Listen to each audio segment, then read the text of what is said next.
الزاریات نام پہلے ہی لفظ والزاریات سے ماخوذ ہے۔ مراد یہ کہ وہ سورہ جس کی ابتدا لفظ الزاریات سے ہوتی ہے۔ زمانہ نزول مضامین اور انداز بیان سے صاف محسوس ہوتا ہے کہ یہ سورت اس زمانے میں نازل ہوئی ہے جب نبی صلی اللہ علیہ وسلم کی دعوت کا مقابلہ تکذیب و استہزاء اور جھوٹے الزامات سے تو بڑے زور و شور کے ساتھ ہو رہا تھا، مگر ابھی ظلم و تشدد کی چکی چلنی شروع نہیں ہوئی تھی۔ اس لیے یہ بھی اسی دور کی نازل شدہ معلوم ہوتی ہے جس میں سورہ قاف نازل ہوئی ہے۔ موضوع اور مباحث اس کا بڑا حصہ آخرت کے موضوع پر ہے اور آخر میں توحید کی دعوت پیش کی گئی ہے۔ اس کے ساتھ لوگوں کو اس بات پر بھی متنبہ کیا گیا ہے کہ انبیاء علیہم السلام کی بات نہ ماننا اور اپنے جاہلانہ تصورات پر اصرار کرنا خود انہی قوموں کے لیے تباہ کن ثابت ہوا ہے جنہوں نے یہ روش اختیار کی ہے۔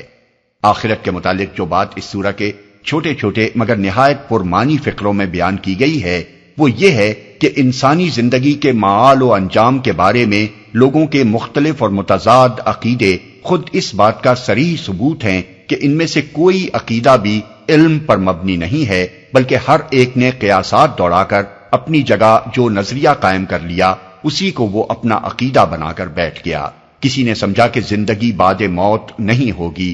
کسی نے اس کو مانا تو تناسخ کی شکل میں مانا، کسی نے حیات اخروی اور جزا و سزا کو تسلیم کیا تو جزائے اعمال سے بچنے کے لیے طرح طرح کے سہارے تجویز کر لیے۔ اتنے بڑے اور اہم ترین بنیادی مسئلے پر جس کے بارے میں آدمی کی رائے غلط ہو جانا اس کی پوری زندگی کو غلط کر کے رکھ دیتا ہے اور ہمیشہ ہمیشہ کے لیے اس کے مستقبل کو برباد کر ڈالتا ہے، علم کے بغیر محض قیاسات کی بنا پر کوئی عقیدہ بنا لینا ایک تباہ کن حماقت ہے۔ اس کے معنی یہ ہے کہ آدمی ایک بہت بڑی غلط فہمی میں مبتلا رہ کر ساری عمر جاہلانہ غفلت میں گزار دے اور مرنے کے بعد اچانک ایک ایسی صورتحال سے دوچار ہو جس کے لیے اس نے قطعاً کوئی تیاری نہ کی تھی۔ ایسے مسئلے کے بارے میں صحیح رائے قائم کرنے کا بس ایک ہی راستہ ہے اور وہ یہ ہے کہ انسان کو آخرت کے متعلق جو علم خدا کی طرف سے اس کا نبی دے رہا ہے اس پر وہ سنجیدگی کے ساتھ غور کرے اور زمین و آسمان کے نظام اور خود اپنے وجود پر نگاہ ڈال کر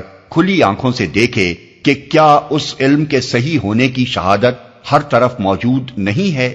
اس سلسلے میں ہوا اور بارش کے انتظام کو، زمین کی ساخت اور اس کی مخلوقات کو، انسان کے اپنے نفس کو، آسمان کی تخلیق کو اور دنیا کی تمام اشیاء کے جوڑوں کی شکل میں بنائے جانے کو آخرت کی شہادت کے طور پر پیش کیا گیا ہے، اور انسانی تاریخ سے مثالیں دے کر بتایا گیا ہے کہ سلطنت کائنات کا مزاج کس طرح ایک قانون مکافات کا مقتضی نظر آ رہا ہے۔ اس کے بعد بڑے مختصر انداز میں توحید کی دعوت دیتے ہوئے فرمایا گیا ہے کہ تمہارے خالق نے تم کو دوسروں کی بندگی کے لیے نہیں بلکہ اپنی بندگی کے لیے پیدا کیا ہے۔ وہ تمہارے بناوٹی معبودوں کی طرح نہیں ہے جو تم سے رزق لیتے ہیں اور تمہاری مدد کے بغیر جن کی خدائی نہیں چل سکتی۔ وہ ایسا معبود ہے جو سب کا رزاق ہے، کسی سے رزق لینے کا محتاج نہیں، اور جس کی خدائی خود اس کے اپنے بلبوتے پر چل رہی ہے۔ اسی سلسلے میں یہ بھی بتایا گیا ہے کہ انبیاء علیہم السلام کا مقابلہ جب بھی کیا گیا ہے کسی معقول بنیاد پر نہیں بلکہ اسی ضد اور ہٹ دھرمی اور جاہلانہ غرور کی بنیاد پر کیا گیا ہے جو آج محمد صلی اللہ علیہ وسلم کے ساتھ برتی جا رہی ہے،